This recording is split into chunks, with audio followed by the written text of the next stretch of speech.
Chapter 8. Rarity. I woke not long after the sun had been raised, as I normally do. I slipped out of bed, being careful not to disturb the covers too much, and put on my absolutely gorgeous slippers. I designed them myself, you know. I headed to the kitchen, and was surprised to see my sister, Sweetie Belle, already hard at work making her own breakfast. "Morning, Rarity. Did you sleep well?" she asked, looking up from her work. "Why, yes, I did. Thank you, sweetie." I moved over to the cupboards and fixed myself a simple bowl of oats. I glanced over at Sweetie's hoof-made meal. It looked like what I assumed was a burned piece of toast, accompanied by an orange slice. I gave a reassuring smile as she beamed with accomplishment. One of these days I was going to need to show her how to cook properly. "So, what are your plans for today? Going off crusading with your friends?" I asked. "Yep. Apple Bloom said she discovered something interesting down by our farm. We're going to go check it out. Could you imagine? I can get a cutie mark in exploration." I giggled silently as she continued to ramble excitedly. Her enthusiasm was quite admirable, to say the least. I finished my meal quickly. I was expecting Spike to show up soon, since the little dear had promised to go jewel hunting with me. I busied myself by preparing a number of bags made to carry the jewels, and fixed a picnic lunch for Spike and myself. Well, more like just a lunch for me, since Spike would prefer a ruby or a sapphire to a daisy sandwich. I paced around the front of my shop in anticipation, waiting for Spike to show. However, seconds stretched into minutes, which soon became an hour. An hour and a half after Spike said he would be there, I was still alone. "Well, I never!" I said angrily. "It's one thing to be a few minutes late, but this is ridiculous." In a huff, I stormed outside and marched over to Twilight's library. Whatever Spike's reason, it had better be a good one for keeping me waiting. I arrived at the library quickly enough. It was still fairly early, so I didn't meet many other ponies along the way. Not that I wanted to at the moment. I must have looked atrocious in my current state.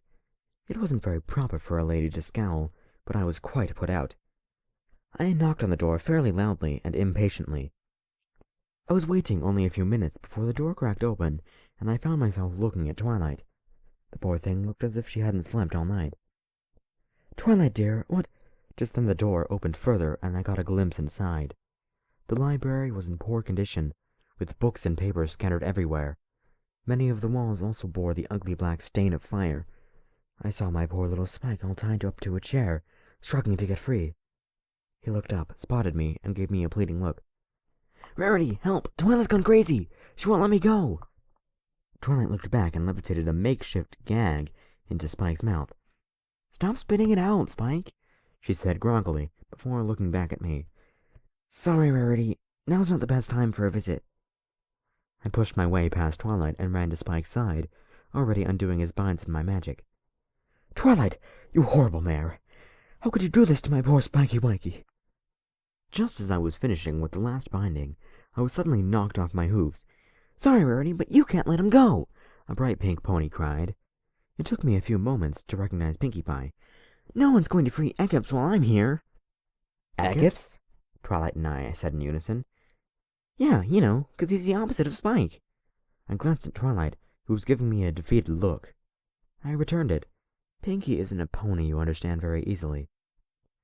"Pinkie, darling, I'm afraid I don't quite follow you. How is this not the same Spike we know and love?" "Well, he's not very nice, and Twilight says he tried to attack her, and he says I'm a lousy cook." Spike looked at me, his lips quivering as he started to cry. I didn't do anything. Twilight just attacked me without warning." I turned back to Twilight, with disgust building up inside of me. She just shook her head from side to side. "No, Rarity, he's lying. It's not Spike." "Of course not, Twilight. He's Egips," Pinkie declared. "Twilight Sparkle, I am utterly ashamed of you. How could you do this to Spike, and after all he's done for you? Now you untie him this instant." "Rarity, listen to me. This is not Spike," Twilight pleaded. "Prince Jake!" Pinkie suddenly blurted out. We all turned to look at her, but Pinkie's expression was her usual happy, unreadable face. "Come again?" Twilight asked in confusion. "Prince Jake might know about what's happening, and maybe he can help us find Spike." Those bizarre shapeshifters? I asked. Pinky, how do we know they aren't changelings?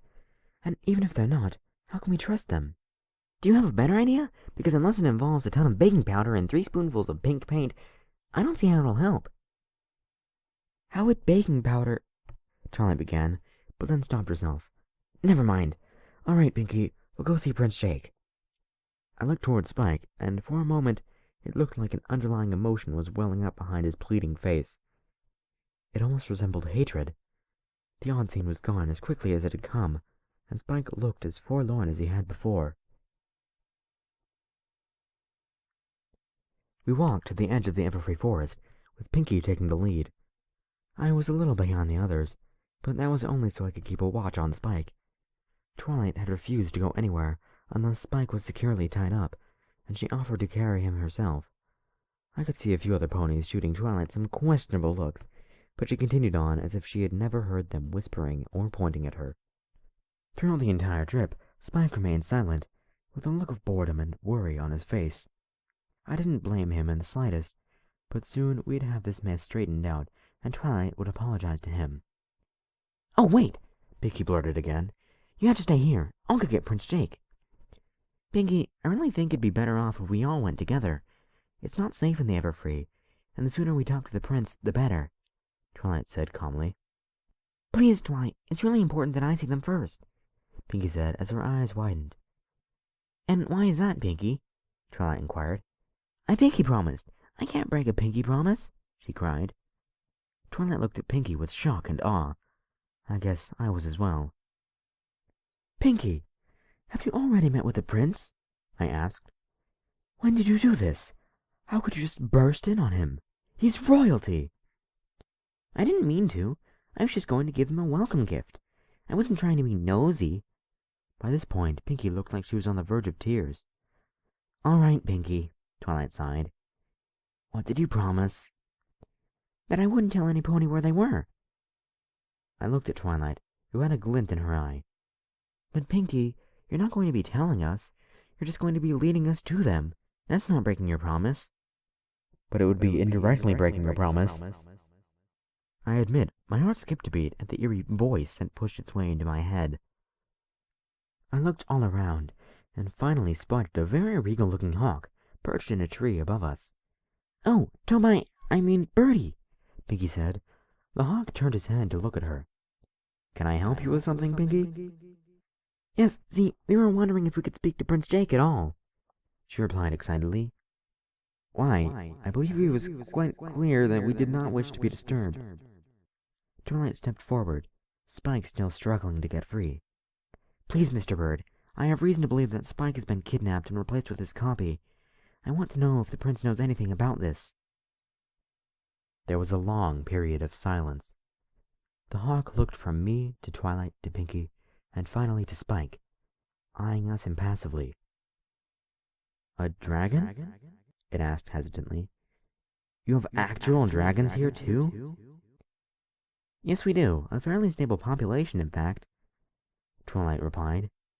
"And why do you think it may be a copy?"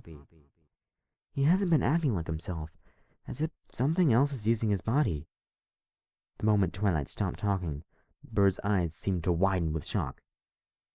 "Pinky, you may not see Prince Jake, but I will take you to Axe," it said after a brief pause. "Please, follow me as best you can." And with that, the hawk took off, heading into the forest.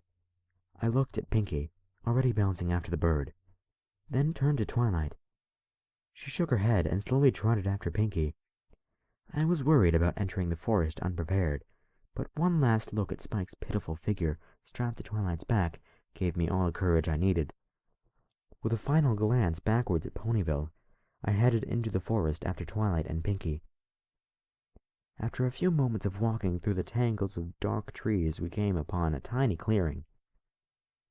There stood the same bright blue pony from yesterday, scraping his tail against a rock. He swerved one of his eyes growing from his head towards us the second we approached. Another eye looked towards the bird, and there was a moment's silence before he spoke. "Hello, equines. Will you bring the purported doppelganger to me, please?" All of us, including the bird, looked at him with utter confusion. "I think he means bring him your dragon friend," the bird said after no one made any motion to move. Twilight nodded and walked towards the bizarre blue beast, turning so he could poke and prod my dear Spike with his third set of limbs.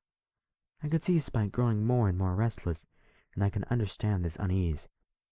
Being tied up, accused of being an impostor by all my friends, being examined by this strange creature from the skies, I could never hold together as well as he was. "The beast, Axe, did the bird say?" Took out Spike's gag. "Get your hands off me, Analyte filth!" All of us stared at the little dragon, unable to comprehend what he had said. I looked towards Axe for some form of clarity, but all his eyes were on Spike. "So, Yerk, why reveal yourself now? It's not like your kind." "It is too late for you to do anything to help, Andalite. This planet is ours, and there is nothing you can do to save it." Spike spat small green fireballs at Axe with every word, but he evaded them easily. "Oh man, we're in so much trouble, guys," another voice said. I scanned the treetops for more birds, but could find nothing. "So I was right!" Twilight shouted. "This Spike is a copy!" "Actually, Twilight, this is your friend, but he is currently being controlled by an extraterrestrial race of parasites known as the Yerks," Axe said coldly. "He's been imprisoned in his own mind, while the Yerk made you believe all was well. A Yerk has access to all its host's memories, making them perfect at mimicking their actions." I simply stood there, unable to believe what I was hearing. A race of little things was controlling my Spike? The very idea was preposterous.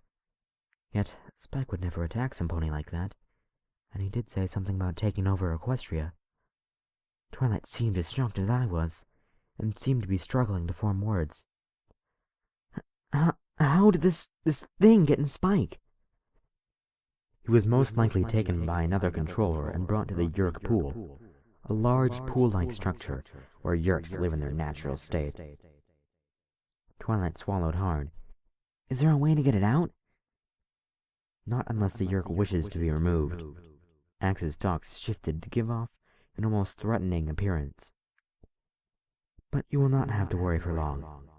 In 3 days, the Yerk will need to return to the Yerk pool, or die of Kandrona starvation." At the moment of that word, Spike's eyes seemed to swell with fear. "As I have heard, it is a horrible fate." "Die?" Pinky shouted. But we can't let the poor thing die." "Would you rather it live inside of your friend, keeping him as prisoner?" There was a moment's pause, and Pinky shook her head somberly. "Then the only solution is to starve it to death." He looked towards Twilight. "How long has he been restrained?" "About a day," she replied. "Then we can hold him for 2 days." The same voice from before spoke up again, and Axe swung his eyes up. "Prince Jake, I do not believe it would be wise to hold him here. He could see too much. Better than leaving him in town. We've dealt with this before, Axe." I could hear the underlying tone of shame in those words. "I'm staying too," I said. I felt the gaze of everybody else turn to look at me, and it took me a while to realize what I'd said. "Are you sure, Rarity?" Twilight asked. "Yes, I owe it to Spike to stay and help him any way I can." "Then I'm staying too," Twilight said. "And Pinky makes 3!" Axe and the bird flashed each other worried looks. "I do not advise you all remain. Starvation is quite unpleasant to behold." "All the more reason Spike needs us to help him through it," Twilight said with certainty. "If they want to stay, why not let them?" Prince Jake spoke. "So long as you don't get too into our business, it'll be all right." "Pinky promise," Pinky said as she bounced around the clearing. "If you've forgotten, it's a promise I made yesterday." "I don't think I'll be forgetting it any time soon," Prince Jake said. I continued looking around, but I still could only see the hawk that led us here. "All right, I pinky promise." "Very well. As you wish, Prince Jake. Now, Purple Equine, if you follow me, we shall find a secure area for your friend." Twilight nodded in agreement, and followed Axe deeper into the dark trees, leaving Pinky and myself alone with the hawk. "Where are you, anyways, Prince Jake?" Pinky asked. "Pinky?" I hissed under my breath. "You're dealing with royalty. Show some respect." It's all right. I can reveal myself now. There was a shifting in the underbrush near my side, and a small golden dog brushed against my leg. "Oh, hello, doggy," Pinky said, giving the dog a pat on the head. More to the left, please," Prince Jake moaned. I managed to laugh, in spite of what was happening. First a strange assortment of animals came falling from the sky, then they all turned into birds, and now one of the birds was a dog and rubbing against my leg.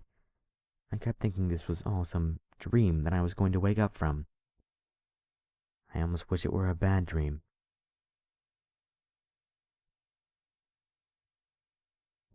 Well, that was Chapter 8 of My Little Pony, Morphing is Magic. And, as it always is, it was enjoyable. I liked it. There was one part where Spike was... it was a look on Spike's face, where Rudy was describing it. Yeah. With a look of boredom and a worry look on his face. That was a little error I noticed. But, that's just letting you guys know. Since I know that at least one of you watches or listens, whichever you decide, to these. And anyway, besides that, this chapter was enjoyable. I didn't notice anything wrong. I liked Pinky's antics with calling Spike Ekips. It was pretty cool. I liked it. I liked the development in this chapter. I like how they're taking action and trying to figure out what's wrong with Spike. He's not acting like he normally does.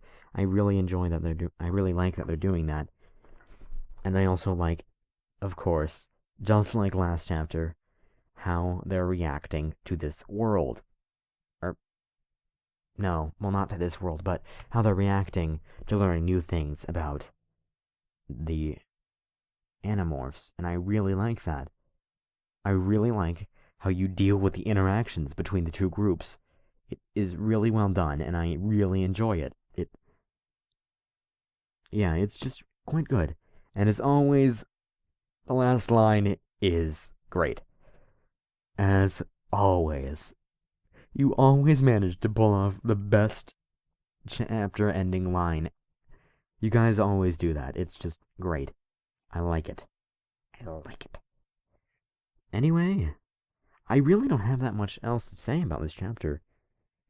So, yeah, I will see you guys in a few weeks when I read this next one. I will see you guys in a few weeks when I read the next chapter. If you guys have anything else you want to say about this chapter, that maybe you disagree with me about something, or you want us to add something, say it in the comments. And be sure that if you like this fic, like it on FimFiction. As always, I care more about you guys liking it on FimFic than I care about you guys liking the video. If you like my reading, then go ahead and like the video, but make sure you like the fic. That's definitely supposed to be on the top of your priority list. At least for this fic. I mean, obviously you probably have more important things to do in your lives, but still like the fic if you liked it. Anyway, that's all I have to say. See you guys in a few weeks, again. Or whenever you guys watch my next video, or whatever.